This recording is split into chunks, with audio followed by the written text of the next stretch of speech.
ഒന്ന് പണ്ട് നമുക്ക് തിയേറ്ററിൽ നിന്ന് അഡ്വാൻസ് കിട്ടിക്കൊണ്ടിരുന്നു.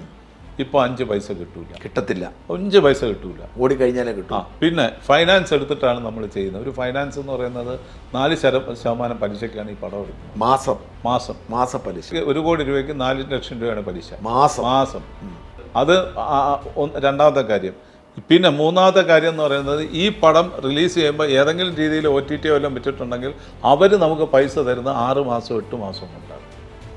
അപ്പോൾ നമ്മൾ ഫൈനാൻസ് എടുത്ത് ഈ പടമൊക്കെ ചെയ്ത് കൊണ്ടുവന്നിട്ട് റിലീസിങ് സമയത്തിന് മുമ്പ് ഫൈനാൻസറെ സെറ്റിൽ ചെയ്യണം. അപ്പോൾ വേറെ എങ്ങനെയെങ്കിലും അയാളെ സെറ്റിൽ ചെയ്യാനായിട്ട് വേറെ എങ്ങനെയെങ്കിലും പൈസ കണ്ടെത്തണം. എന്നിട്ട് ഇത് 6 മാസമായിട്ട് കൊടുക്കണം. കൊടുത്തു തരുമ്പോഴത്തേക്ക് വീണ്ടും പലിശ കൂടും.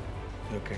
പിന്നെ പ്രിൻ്റ് പബ്ലിസിറ്റി വലിയ രീതിയിൽ. ഇപ്പം ശരിക്കും നമ്മൾ നോക്കിയാൽ ഒരു ചെറിയ പടം നമുക്കൊരു 40 തിയേറ്ററിൽ 35 തിയേറ്ററിൽ ചെയ്താൽ മതി. ഇവിടെ എല്ലാവരും വന്നിട്ട് 100 തിയേറ്ററിൽ അങ്ങ് ചെയ്യുകയാണ്. 100 തിയേറ്റർ ചെയ്യുന്ന ആൾ വേണ്ടേ കാണാനായിട്ട്? ആളില്ല.